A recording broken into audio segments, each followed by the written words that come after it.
An der Afrika-Front im Juni 1942.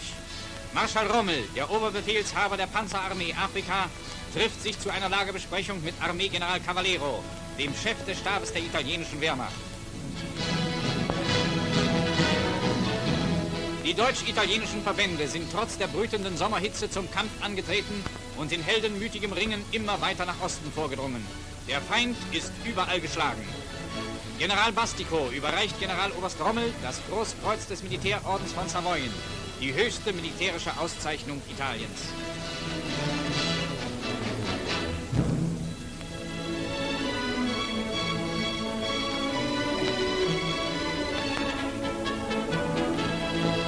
Ende Mai stehen die Angriffsvorbereitungen der in der Mamarika aufmarschierten 8. britischen Armee kurz vor dem Abschluss.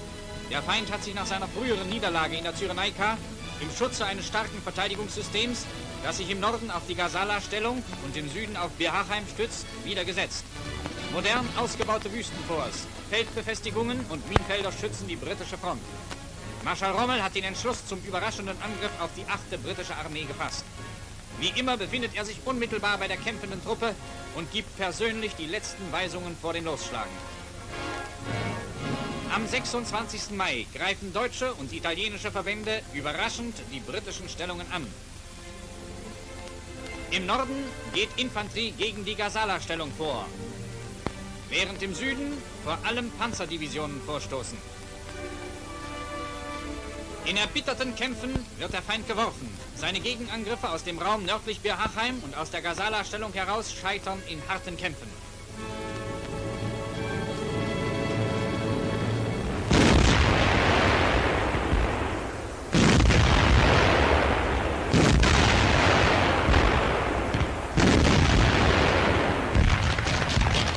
Italienische Verbände dringen von Westen her in die Gazala-Stellung ein.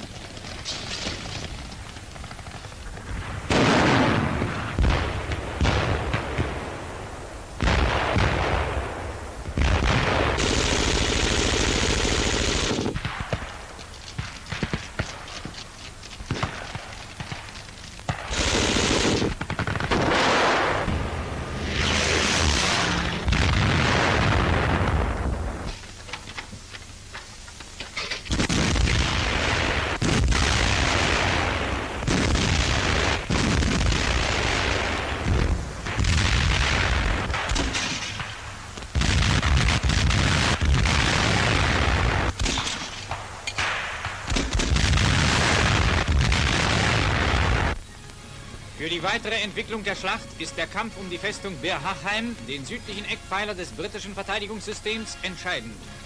Schon in den ersten Junitagen schließen deutsche und italienische Verbände diese Festung ein und erstürmen sie am 11. Juni, nachdem am Tage vorher eine nördlich der Festung liegende wichtige Höhe in unsere Hand gefallen war. Marschall Rommel beim Vorstoß gegen Bir Hakeim, das auf einem 10 Kilometer breiten, stark befestigten Felsplateau liegt. Der Besitz der Wasserstelle von Bir Hakeim ist von entscheidender Bedeutung für den Fortgang der Operationen.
Artillerie und Pack gehen in Stellung.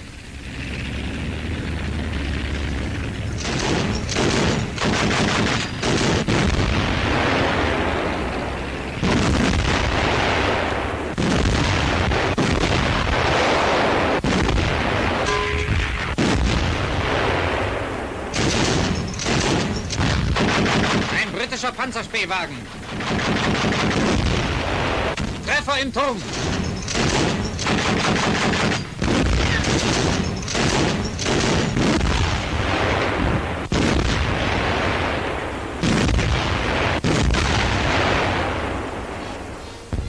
Schon in den ersten Tagen dieser großen Schlacht wurden Hunderte von britischen Fahrzeugen, Geschützen und Panzerkampfwagen vernichtet oder erbeutet.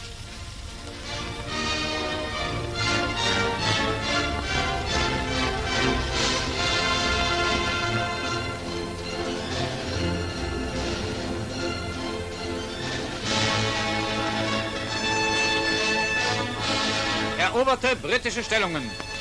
Diese rote Kreuzflagge sollte einen Verbandplatz vortäuschen.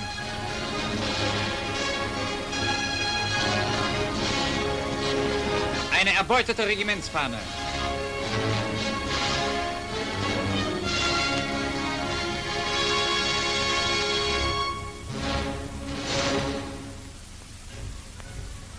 In kühnem Zupacken ist das Fort Bir Hacheim genommen. Die Besatzung rückt in die Gefangenschaft.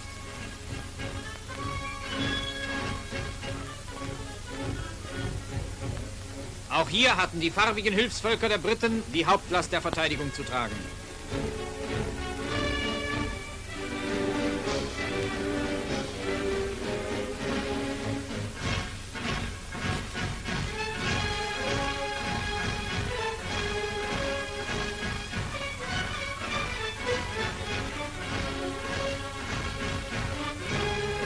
Marschall Rommel besichtigt einen abgeschossenen englischen Jäger.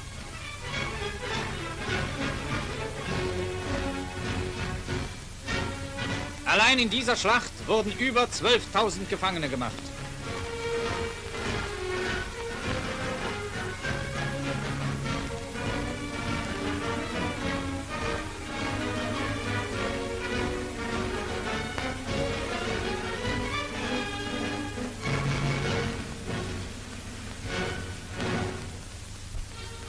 Der große Erfolg von Bir Hacheim wird sofort ausgenutzt. Unmittelbar nach dem Fall der Festung brechen schnelle Divisionen weiter nördlich durch die feindlichen Minensperren und schlagen die sich verzweifelt wehrenden britischen Kräfte zurück, die vergeblich versuchen, bei Akroma eine neue Abwehrfront aufzubauen. Am 15. Juni wird durch einen kühnen Vorstoß über Akroma hinaus die Küste erreicht. Damit sind die in der Gazala-Stellung stehenden britischen Kräfte eingeschlossen. Ihre Versuche, nach Osten in Richtung auf Tobruk auszubrechen, werden unter hohen Verlusten für sie abgeschlagen. Nachdem italienische Divisionen im Angriff von Westen her die Gazala-Stellung durchbrochen haben, ist das Schicksal dieser britischen Verbände besiegelt. Über 6.000 Gefangene, 224 Panzer und 85 Geschütze fallen neben zahlreichem anderen Kriegsgerät in unsere Hand. Aus dem Raum um El Adem treten Panzerdivisionen und schnelle Verbände am 15. Juni zur Verfolgung nach Osten an. Westlich und südlich Tobruk werden starke britische Kräfte vernichtend geschlagen. Am 17. Juni ist die 8. britische Armee in 2 Teile zersprengt. Starke Kräfte haben noch im Raum um Tobruk, während andere Verbände auf die libysch-ägyptische Grenze zurückgeworfen werden. Am 18. Juni ist die Festung Tobruk von allen Seiten eingeschlossen. Tobruk ist die stärkste Festung Nordafrikas. Panzergräben, Drahtsperren, Betonbunker, Packstände, Flugplätze, Batteriestellungen, Flankierungsanlagen und umfangreiche Minenfelder schützen den bedeutenden Hafenplatz in einer Breite von 25 Kilometern und einer Tiefe von 15 Kilometern. Geschwader der deutschen und italienischen Luftwaffe starten gegen Tobruk. Mit Bomben aller Kaliber wird die Festung sturmreif gemacht.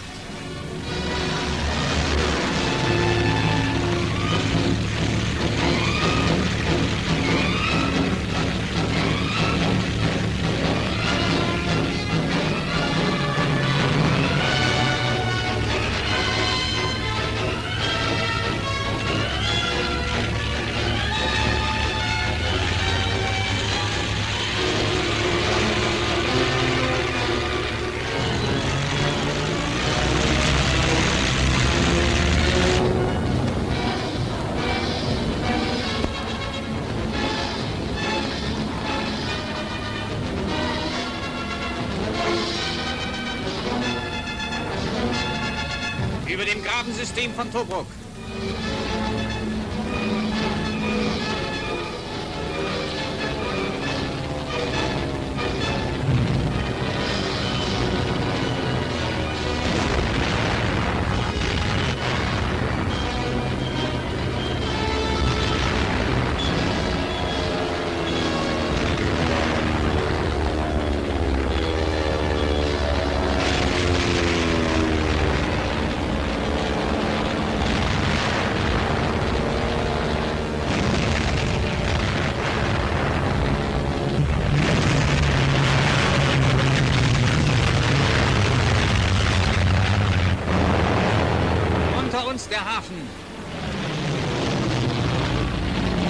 dichte Flaksperren stürzen sich unsere Stuka auf Hafenbefestigungen und Batterien und zermürben die Widerstandskraft des Feindes.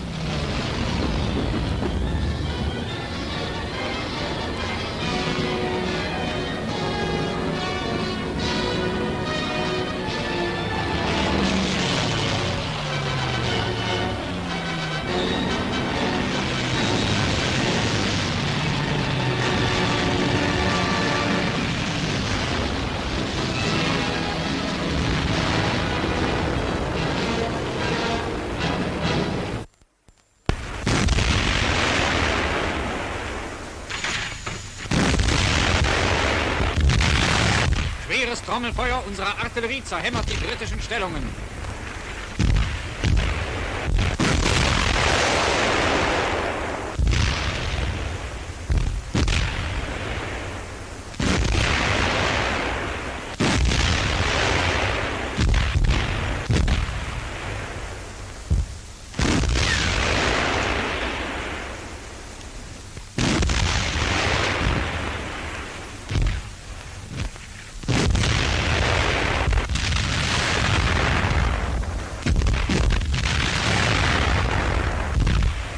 In den frühen Morgenstunden des 20. Juni brechen die deutschen Kräfte Schulter an Schulter mit italienischen Verbänden in einer Breite von rund 6 Kilometern in den Festungsgürtel ein.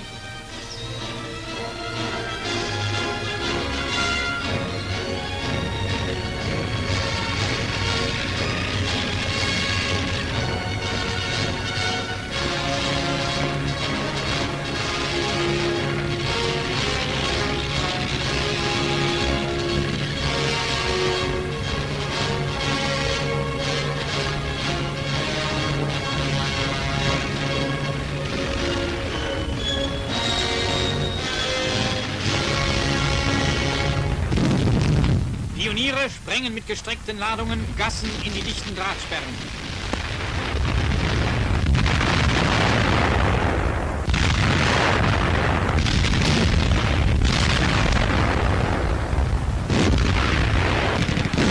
Das wütende Abwehrfeuer des Feindes konzentriert sich auf die Durchbruchsstellen.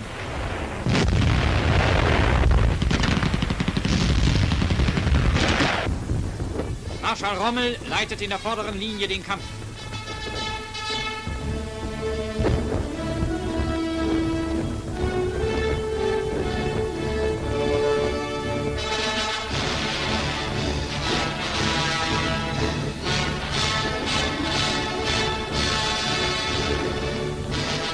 Zertrümmerte Panzer kennzeichnen den Rückzugsweg der Engländer.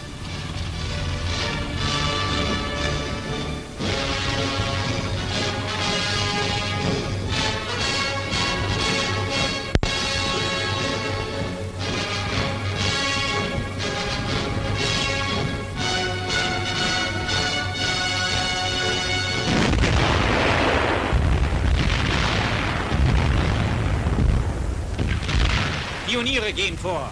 Im Schutze der Artillerie muss in kürzester Zeit über den breiten Panzergraben des Befestigungsgürtels ein Übergang geschaffen werden.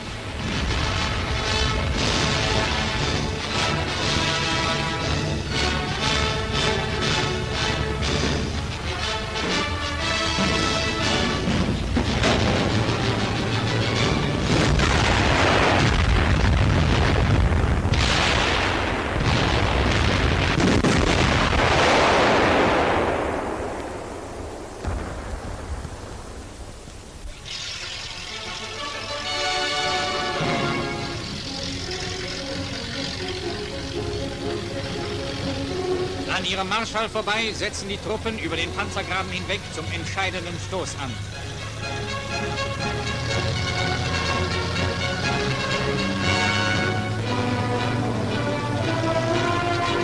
Die ersten Gefangenen. Noch zur gleichen Stunde erklärte Churchill, die Engländer hätten allen Grund, mit dem Verlauf der Schlacht in der Mamarika zufrieden zu sein.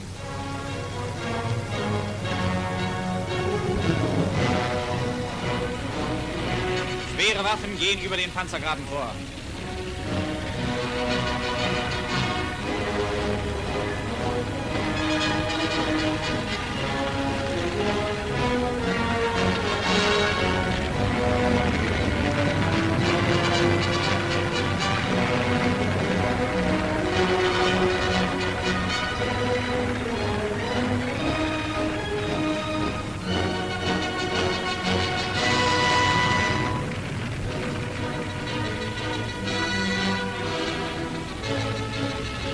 Immer tiefer dringen unsere Verbände in das Festungsgelände von Tobruk ein.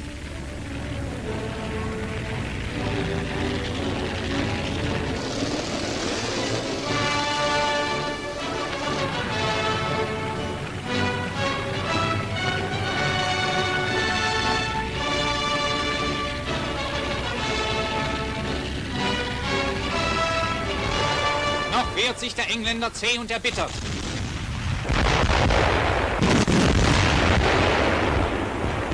Ein verzweifelter Ausbruchsversuch britischer Panzer wird durch das zusammengefasste Feuer deutscher Flakbatterien zerschlagen.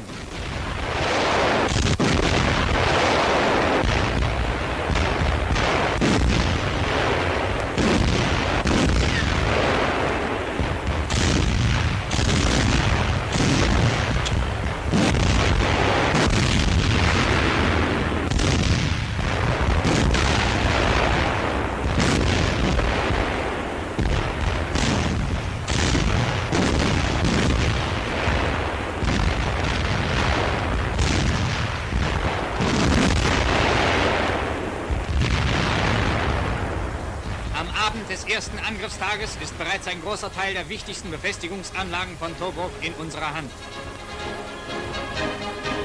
Die Zahl der Gefangenen ist ständig im Wachsen.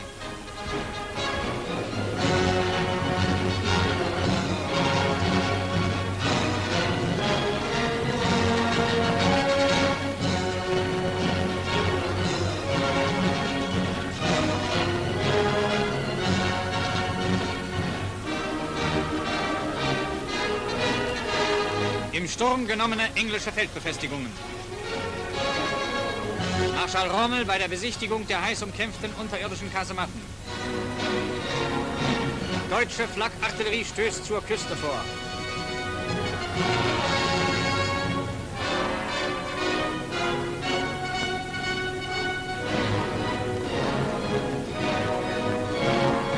Am Strand von Tobruk.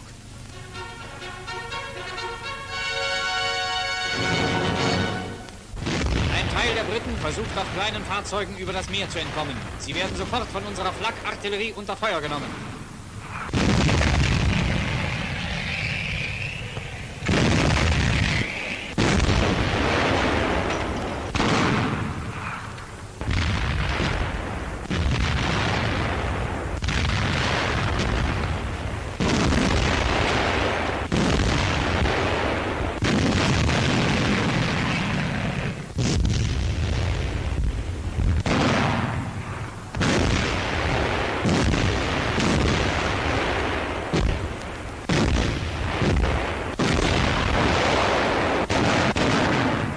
Keines der Schiffe erreicht das offene Meer.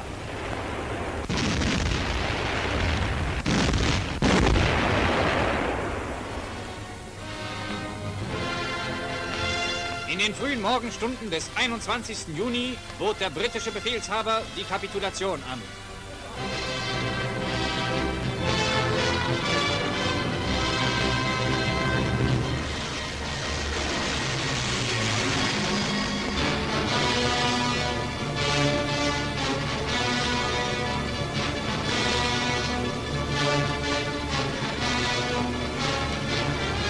Das ist Tobruk, die heiß umkämpfte Festung an der Küste Nordafrikas.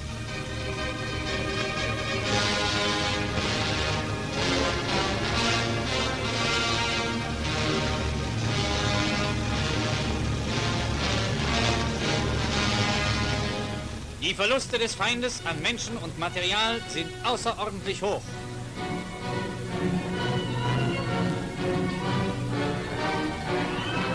Über 1000 Panzer wurden vernichtet oder erbeutet. Hunderte von Geschützen und unübersehbare Mengen von Kriegsmaterial und Vorräten aller Art fielen in unsere Hand. Insgesamt wurden über 33.000 Gefangene gezählt.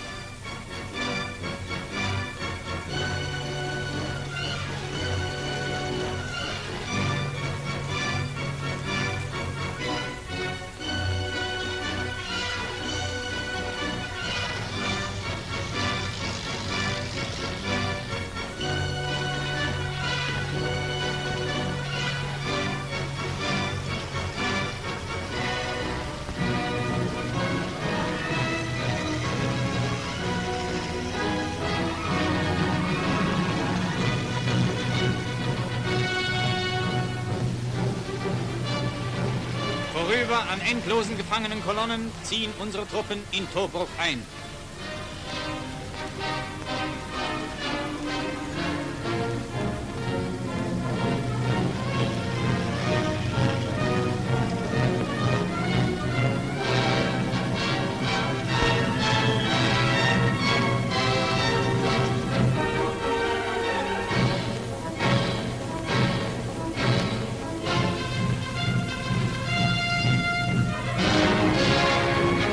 Im Hafengebiet stehen unterirdische Ölanlagen in Flammen. Marschall Rommel, der Sieger von Tobruk.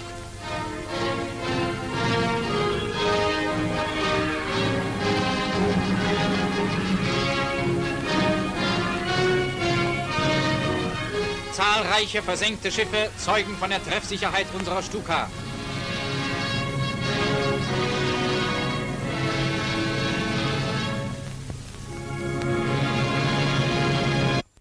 Nach den schweren Kämpfen in der Sonnenglut Nordafrikas ein erfrischendes Bad in den Fluten des Mittelmeeres.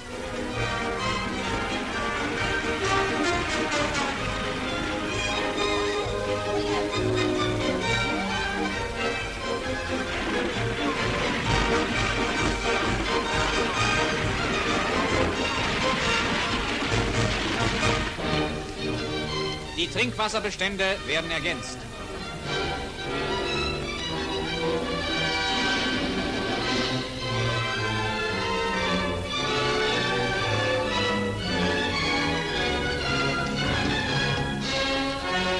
Marschall Rommel verhört gefangene englische Generale.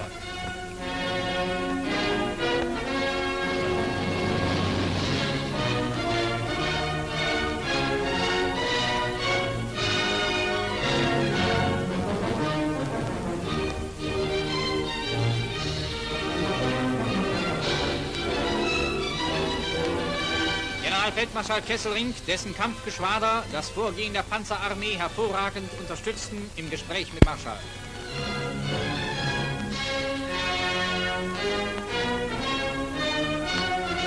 Anhand der Karten werden die weiteren Operationen zur Verfolgung der geschlagenen Briten festgelegt.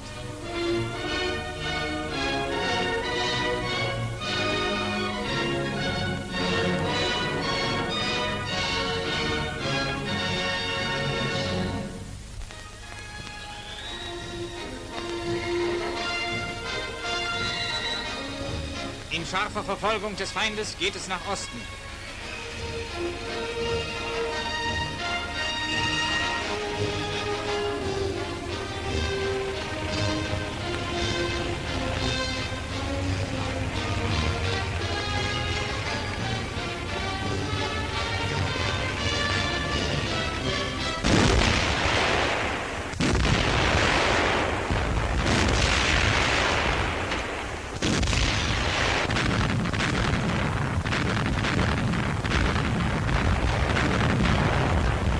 An der libysch-ägyptischen Grenze ist der britische Widerstand schnell gebrochen. Durch die Drahtsperren an der Grenze ist eine Bresche geschlagen.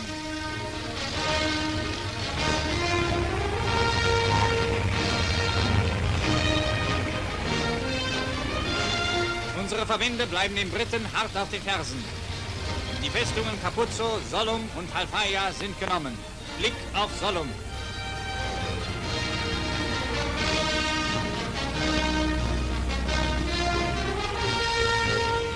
Über den Halfaya-Pass geht der Vorstoß weiter, nach Osten.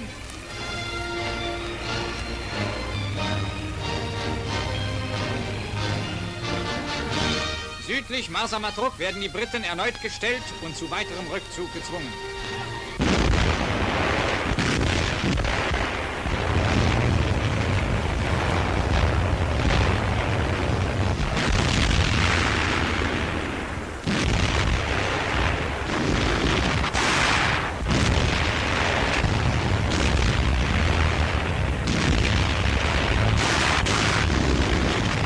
Infanterie und Panzer greifen an.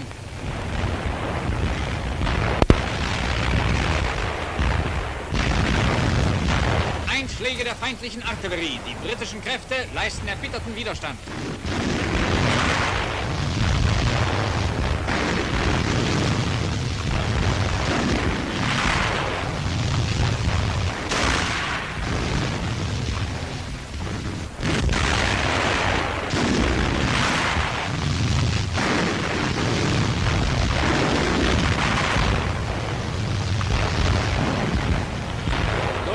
Angriffe der deutschen 90. Leichten Division und eines italienischen Infanteriekorps wird der Ring um das stark befestigte Marsa-Matruch geschlossen. In den Vormittagsstunden des 29. Juni wurde die Festung Marsa-Matruch im Sturm genommen.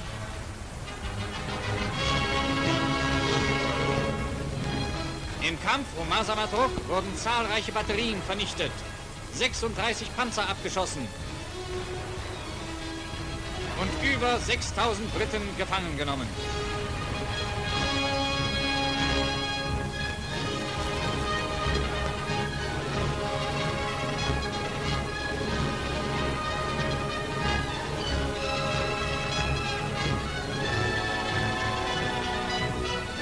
Auch hier mussten wieder die farbigen Hilfsvölker der Briten in vorderster Front kämpfen und den Rückzug der Engländer decken. Die Hafenanlagen von Tobruk wurden sofort in den Dienst des deutsch-italienischen Nachschubs gestellt. Der erste Geleitzug trifft ein. Die Schiffe werden sofort entladen. Durch die Eroberung Tobruks konnten die Nachschubwege zur Front in Nordafrika um über 1000 Kilometer verkürzt werden.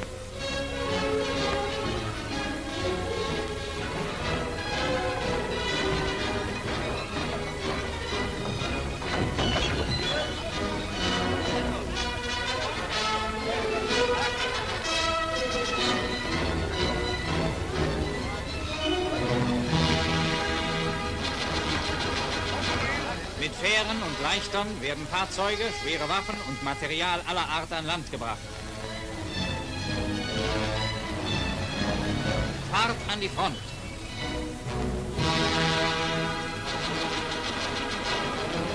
Rechts und links der Straße die letzten Zeugen des fluchtartigen Rückzuges der Briten. Bersaglieri-Bataillone, sie sollen die vordere Linie verstärken.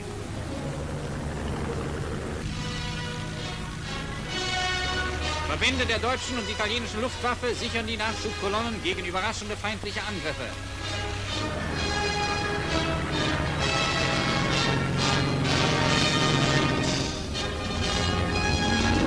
Bardia. Sollum, der erste Hafen auf ägyptischem Boden. Über die Serpentinen des Halfaya-Passes führt der Weg nach Sidi el Barani.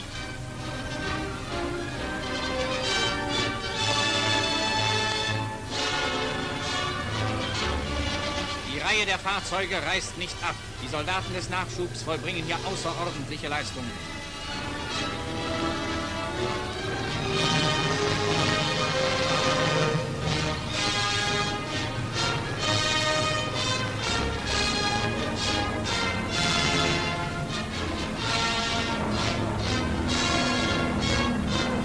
Ein Wüstenfort.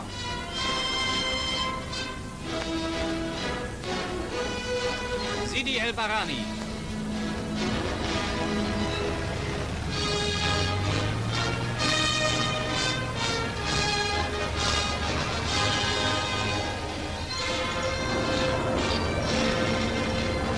Gut ausgebaute Stellungen im Vorfeld der Festung Marsa-Matruch.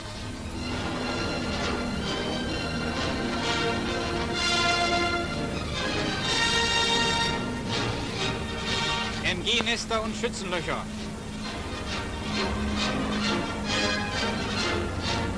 Diese Grabensysteme sollten die Zugänge nach Marsa-Matruch sperren.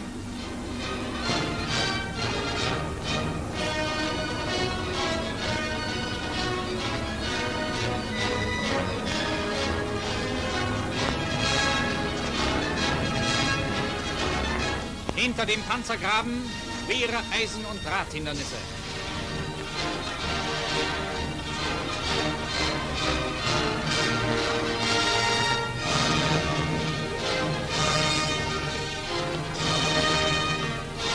Das ist der Bahnhof der ägyptischen Küstenbahn.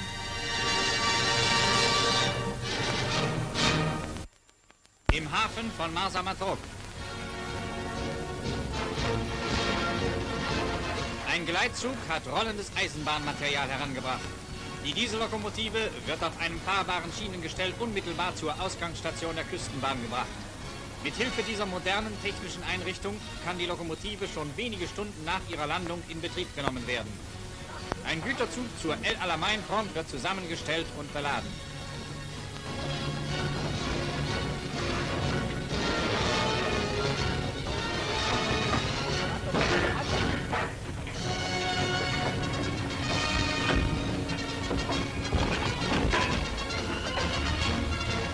Die Konkurrenz wird angestaunt. Die Hilfe bringt das unten raus. Mal das raus.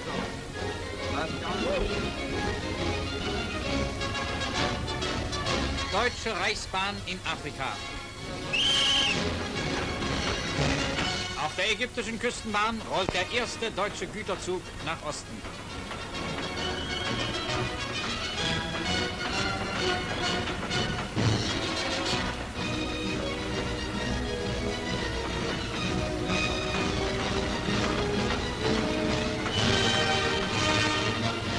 Fuka.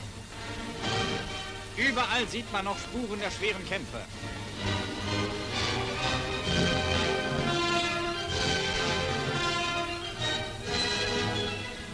Und hier der Bahnhof El Daba. Er ist nur 40 Kilometer von der El Alamein-Stellung entfernt. Die Briten mussten auf ihrer eiligen Flucht ganze Güterzüge mit wertvollem Material und große Waffen, Munitions- und Proviantlager zurücklassen.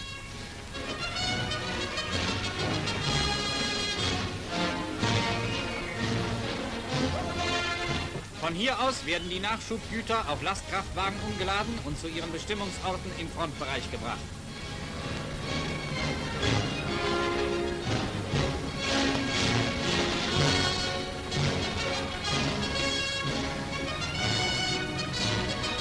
Das Proviantamt einer Division in der Wüste.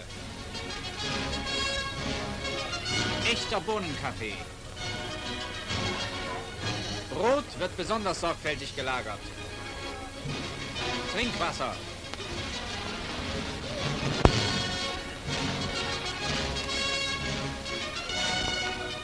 Wasser ist hier ein kostbarer Stoff. Bei ihren Rückzügen hatten die Briten zahlreiche Brunnen und Wasserstellen durch Zusatz von Öl und Chemikalien verunreinigt und das Wasser ungenießbar gemacht. Auch die Rohrleitungen sind zerstört. Sie werden von Spezialtrupps wiederhergestellt. In kurzer Zeit werden die Wasserstellen und Brunnen wieder neu erschlossen. Bau von Sickergruben.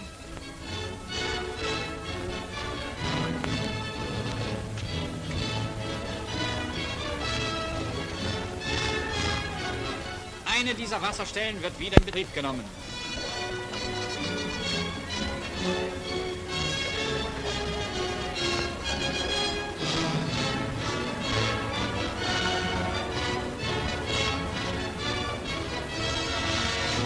Der Andrang ist hier immer groß.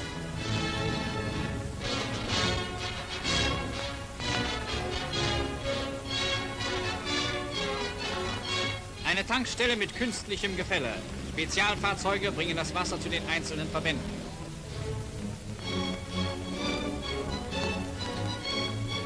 Jeder bekommt zum Frühstück seine Ration.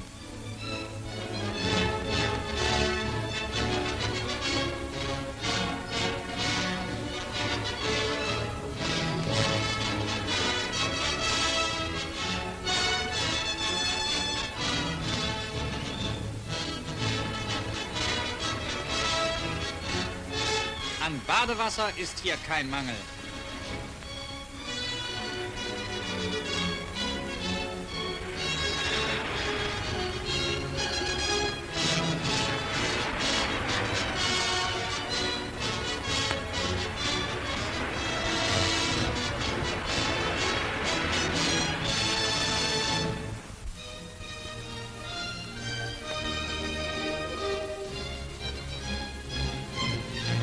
In einem Nachschublager unseres Afrikakorps an der Südküste Griechenlands.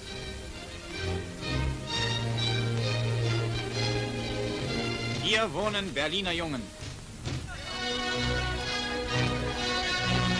Verpflegung für den Flug nach Afrika.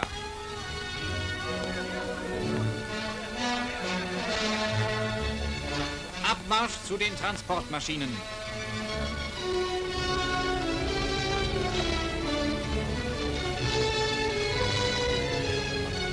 Jeder Soldat bekommt eine Schwimmweste.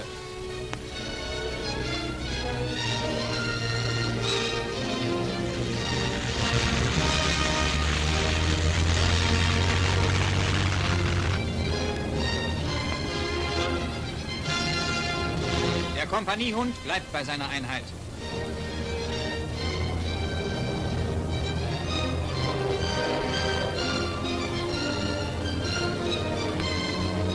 Italienische Transportflugzeuge.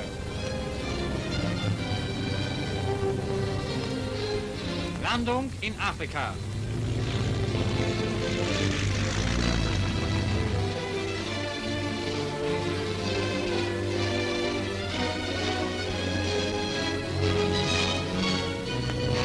Dieses Transportgeschwader kann seinen 15.000.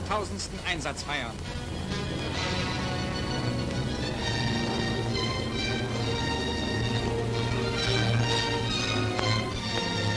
Italienische Infanterie.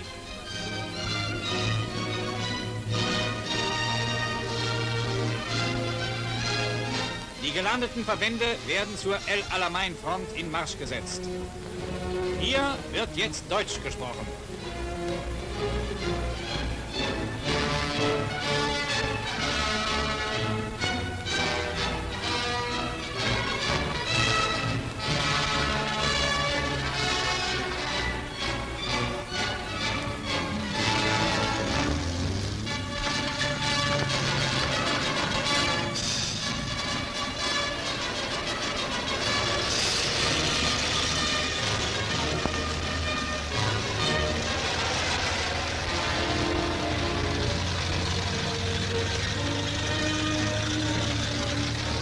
Achtung, die Straße ist vermint. Von den vorstürmenden Panzern wurde sie umgangen. Jetzt muss sie für den Nachschubverkehr sorgfältig von Minen gesäubert werden.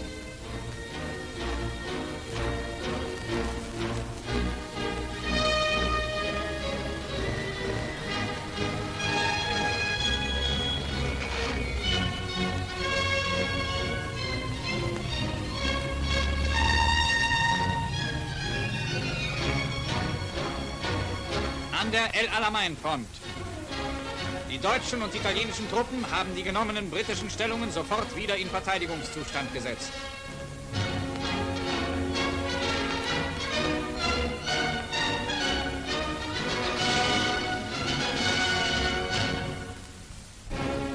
Lagebesprechung in der Wüste.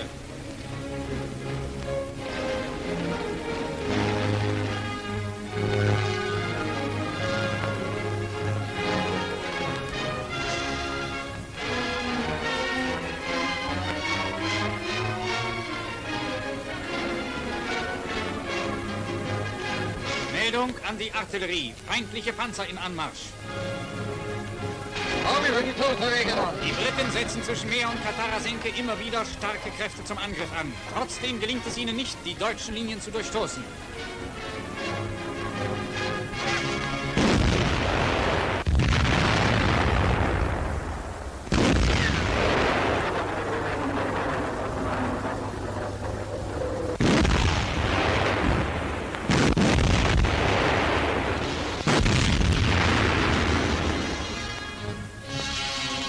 Zerschossene Britenpanzer.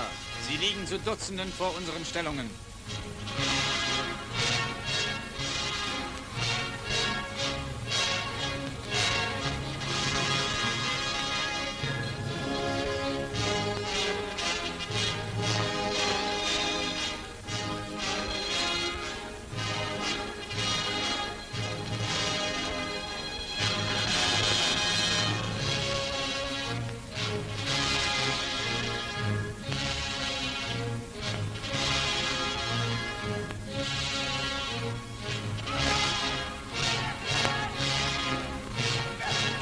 Marschall Rommel überreicht dem Panzergrenadier Günther Halm das Ritterkreuz zum Eisernen Kreuz. Ich habe die Freude, Ihnen im Namen des Führers diese hohe Auszeichnung auszuhändigen. Günther Halm ist erst 19 Jahre alt. Als Richtschütze einer FAK schoss er unter schwierigsten Bedingungen 7 Britenpanzer ab. Ich bitte Sie zu dieser Auszeichnung und hoffe, dass Sie sie gesund nach Hause bringen. Wer so ein Kerl ist, der wird immer so ein Kerl sein, bei jeder Gelegenheit. Das erwarte ich natürlich von Ihnen. Jäger kehren von erfolgreichem Feindflug zurück. Hauptmann Marseille.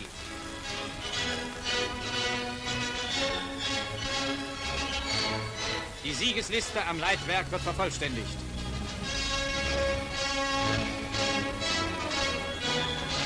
Hauptmann Marseille meldet sich beim Marschall Rommel. Hauptmann Marseille war der erfolgreichste deutsche Jagdflieger über afrikanischem Boden und Träger des Ritterkreuzes zum Eisernen Kreuz mit Eichenlaub, Schwertern und Briganten. Nach Abschuss von 158 Gegnern fand er vor dem Feinde unbesiegt den Heldentod. In engster Zusammenarbeit zwischen der deutschen und italienischen Truppenführung werden alle Operationen eingehend besprochen.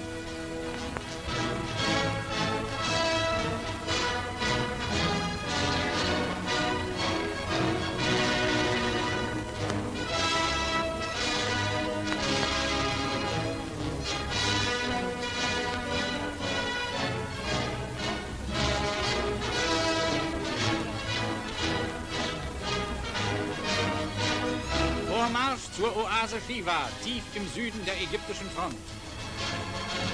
Italienische Einheiten.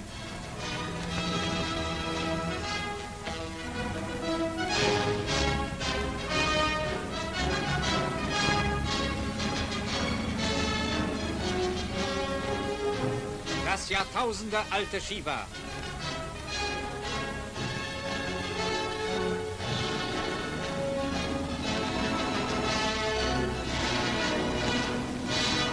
Deutsche und italienische Truppen rücken in die von den Italienern genommene Wüstenstadt ein. Khiva war ein wichtiger Stützpunkt der britischen Luftwaffe und ein bedeutender Eckpfeiler der Verteidigungslinie von Marsa Matruh.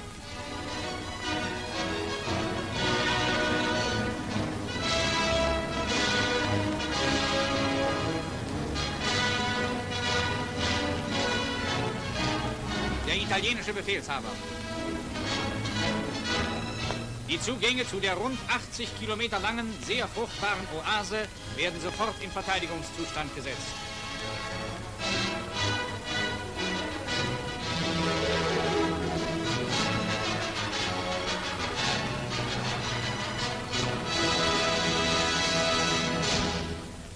Empfang bei den 18 Scheiks von Khiva.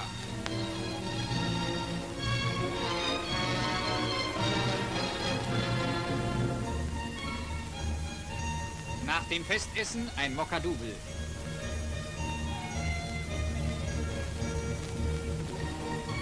Scheik Ali, der reichste Bewohner der Oase, verkauft unseren Soldaten köstliche Khiva-Trauben. Sie bilden eine willkommene Ergänzung für die Truppenverpflegung.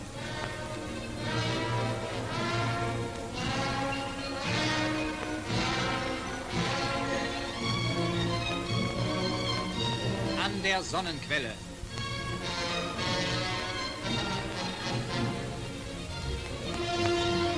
Hinein in das Bad der Kleopatra.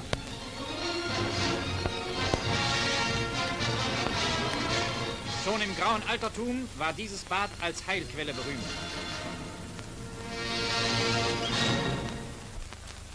Marschall Rommel trifft in Khiva ein.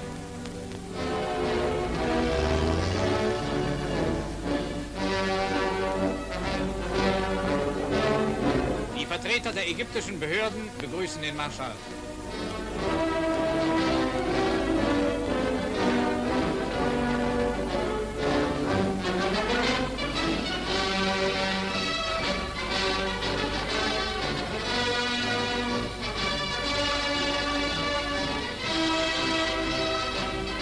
Die Scheiks von Khiva.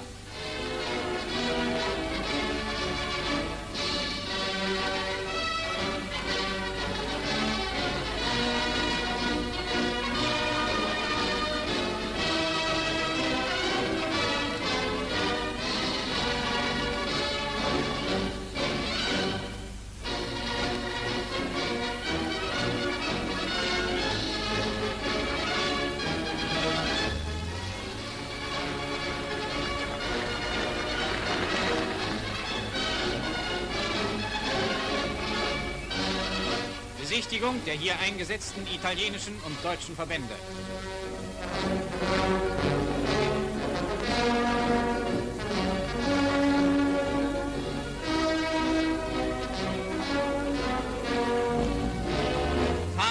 zur Sonnenquelle.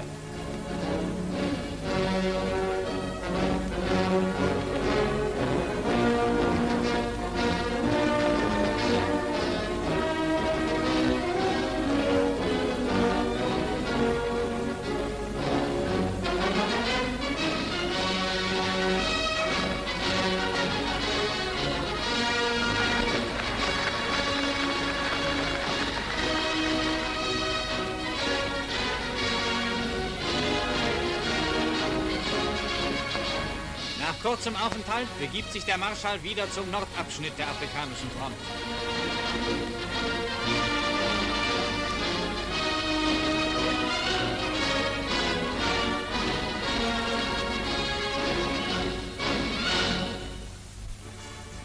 An der Küste von Tobruk. Am 14. September versuchten die Briten nach dem Muster von Dieppe auch hier unter Einsatz starker Luft- und Seestreitkräfte zu landen. Die Truppen der deutsch-italienischen Küstenverteidigung zerschlagen den Feind, ehe er noch im Hafengebiet Fuß fassen kann. Der vorgesehene Verteidigungsplan tritt für alle Einheiten sofort in Kraft. Die Verbände gehen in Stellung.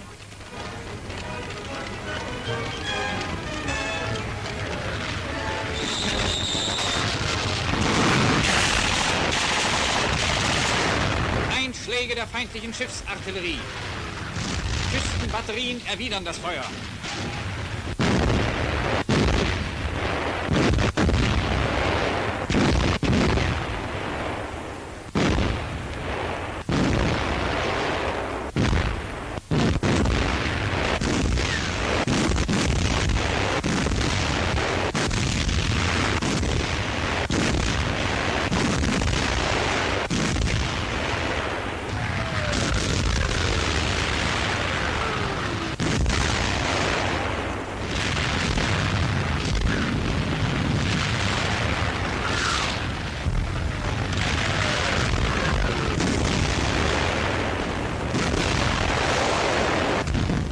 Artillerie vernichtet in direktem Beschuss Korvetten und Landungsboote.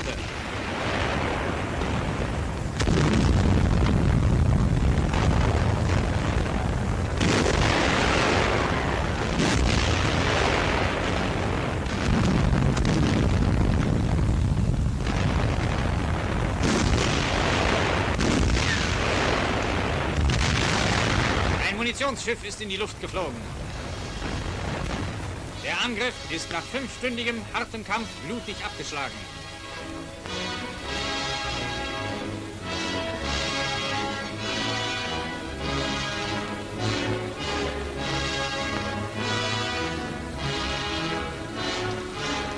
Rund 600 Gefangene wurden eingebracht.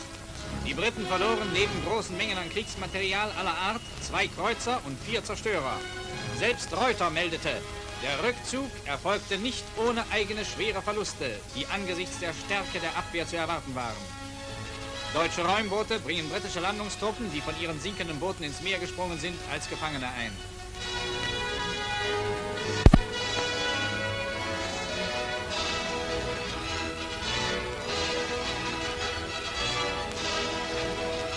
Churchill, der in Kairo selbst die Anregung zu diesem missglückten Unternehmen gab, hat eine neue, katastrophale Schlappe erlitten.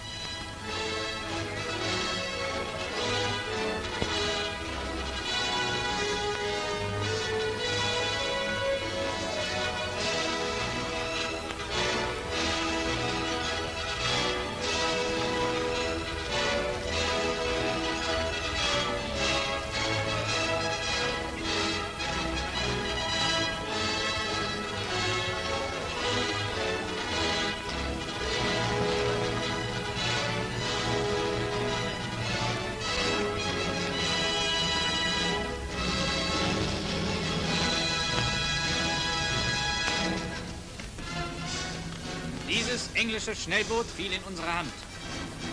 Unsere Soldaten machen sofort rein Schiff.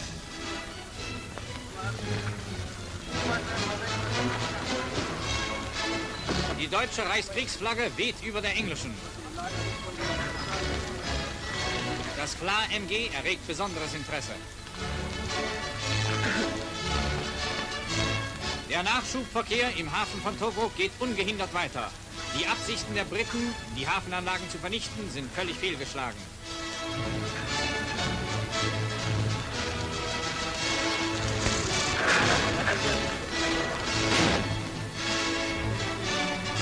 Auszeichnung der tapferen Verteidiger von Tobruk.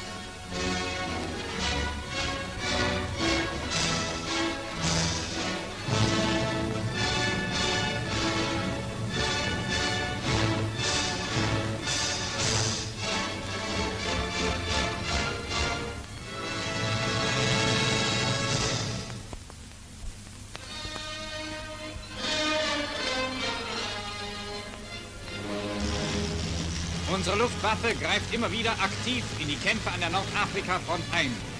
Mächtlicher Angriff unserer Kampfgeschwader gegen Alexandria, die starke britische Festung am Nildelta.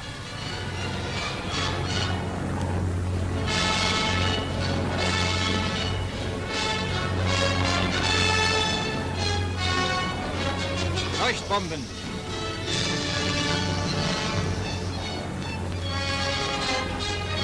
Unter uns das brennende Hafengebiet von Alexandria.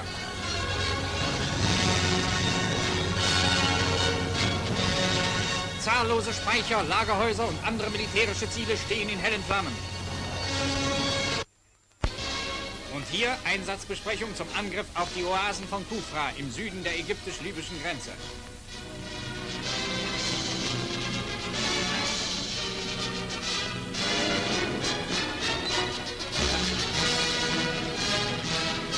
Der Anflug führt über rund 1000 Kilometer. Jede Maschine wird für diesen Fernflug besonders ausgerüstet. Verpflegung für den Fall einer Notlandung.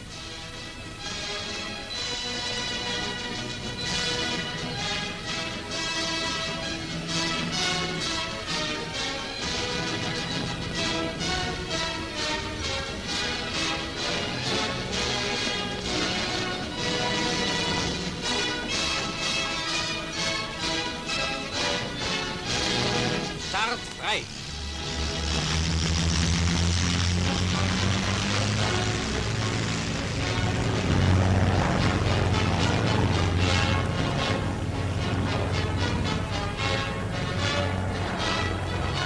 In stundenlangem Flug geht es über die endlose Weite der libyschen Wüste.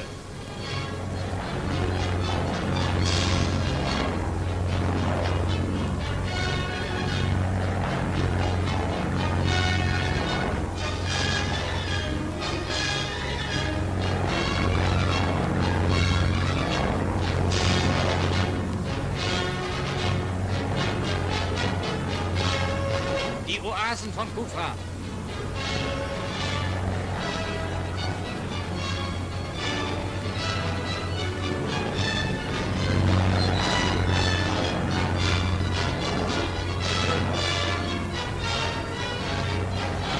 Bomben auf das Fort Etag. Volltreffer in die Funkstation und die Flugzeughallen. Dort hinten brennende Öltanks.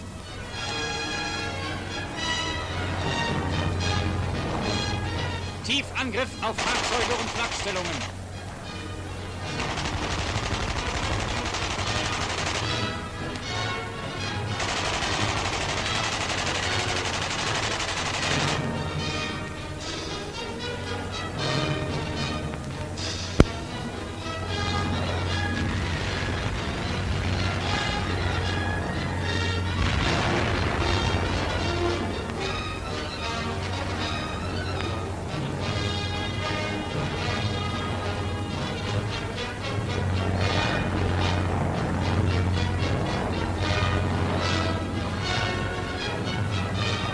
Britische Schützengräben.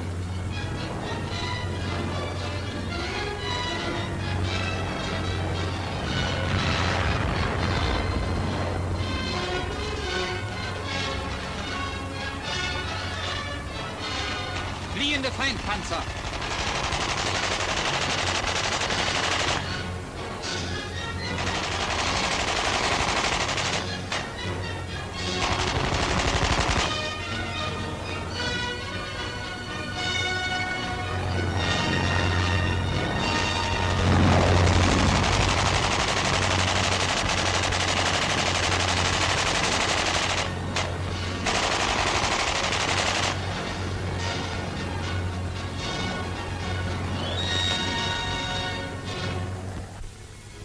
An der El Alamein-Front werden auf beiden Seiten immer stärkere Kräfte eingesetzt.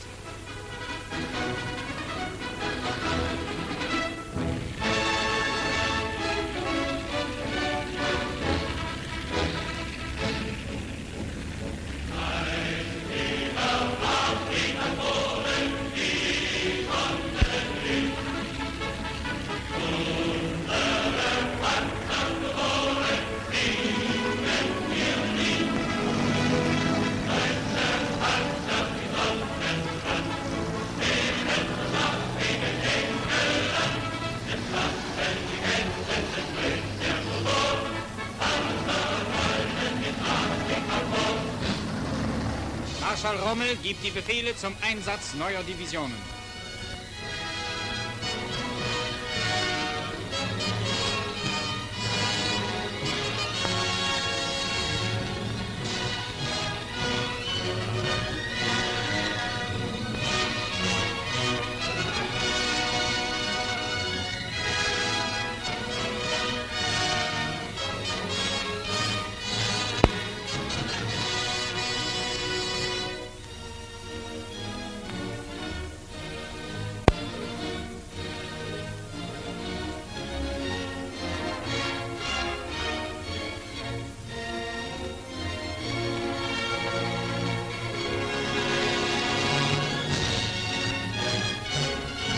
Dort unten dehnt sich weithin die Katara-Senke.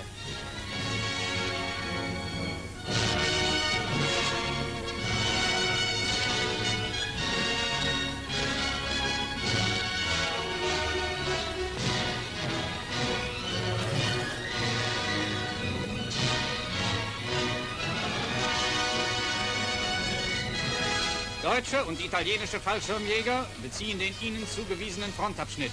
Sie sind hier im Erdkampf eingesetzt.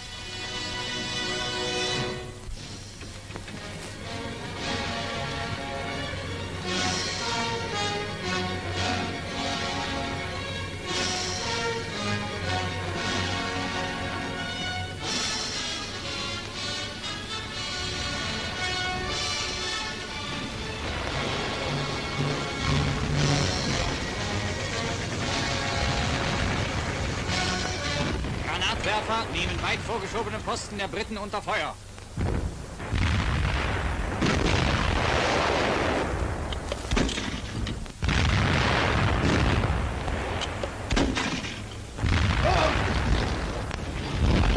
Immer neue Batterien eröffnen das Feuer auf entfernte Ziele.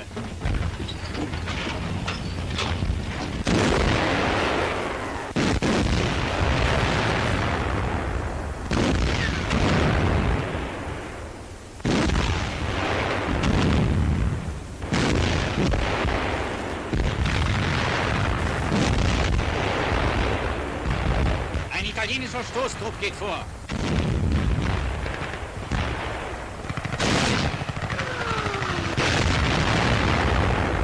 Britische Drahtsperren.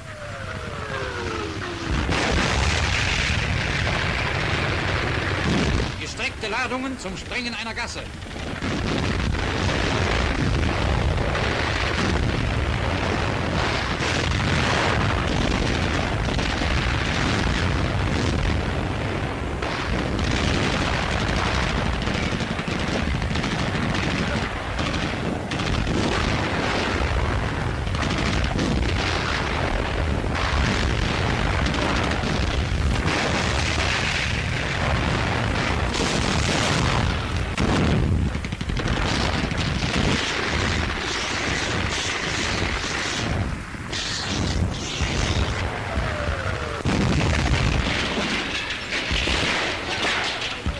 Eine britische Vorpostenstellung ist genommen.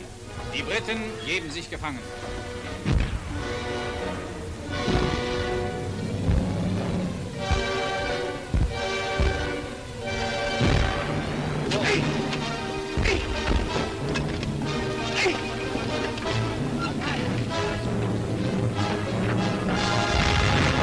Schlachtflieger zerschlagen feindliche Panzer.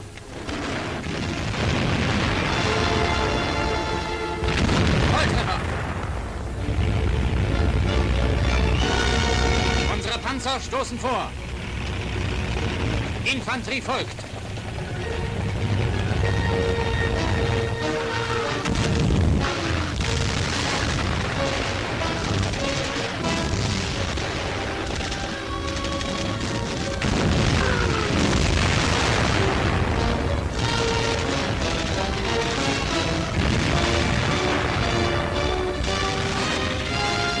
Die Gefechte an der El Alamein-Front werden immer härter. Es geht neuen Entscheidungen entgegen.